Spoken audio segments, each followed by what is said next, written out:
என்ன சொன்னான்னு சொல்லிட்டு உங்ககிட்ட சொன்னேன். நம்ம வெளியில போய் பேசலாம். வெளியே போய் எங்க பேச போறேன்? ரெண்டு பேரும் புடிச்சுதான் பேசணும்.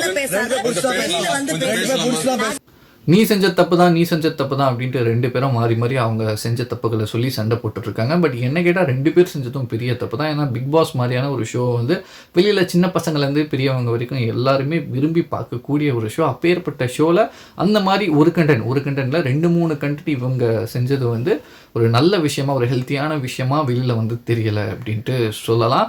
அண்ட் இப்போ அவங்களுக்கு ஓரளவுக்கு தெரிஞ்சிருக்கும். வைல்ட் கார்டு கண்டஸ்டன்ட் உள்ளே போய் இதை பற்றிலாம் எடுத்து சொன்னதுக்கப்புறமா ஓரளவுக்கு தெரிஞ்சிருக்கும். இதுக்கப்புறமாவாச்சு இவங்க அவங்க கேமை தனியாக விளையாடினாங்கன்னா நல்லாயிருக்கும் அப்படின்னு நினைக்கிறேன். முக்கியமாக கமருதீன் அவர்களை சொல்லி ஆகணும். அவர் உள்ளே போகும்போது அவர் மேலே வந்து மக்கள் மத்தியில் ஒரு நல்ல ஒரு எதிர்பார்ப்பு இருந்துச்சு. மக்கள் மத்தியில் வந்து கமருதீன் உள்ளே போனதுக்கப்புறமா வந்து நல்லா விளையாடுவார், இவர் வந்து ஒரு நல்ல கண்டஸ்டன்ட் மாதிரி தெரிகிறாரு அப்படின்ற ஒரு விஷயம் இருந்துச்சு. பட் இவர் உள்ளே போயிட்டு ஒரு சில சேஷ்டியான விஷயங்கள்லாம் செஞ்சு இதை யூஸ் பண்ணாமல் ஒரு மாதிரியாக விளையாடினார்ல. அதுக்கப்புறமா மக்கள் மத்தியில் என்ன மாதிரி ஒரு கருத்து வர ஆரம்பிச்சிச்சுன்னா, இவர் பிக் பாஸ் வீட்டுக்குள்ளே போகாமல் அமைதியாக சீரியல்ஸே நடிச்சுட்டு இருந்திருக்கலாம், அதுவே நல்லா இருந்துச்சு அப்படின்ட்டு நினைக்க ஆரம்பிச்சிட்டாங்க.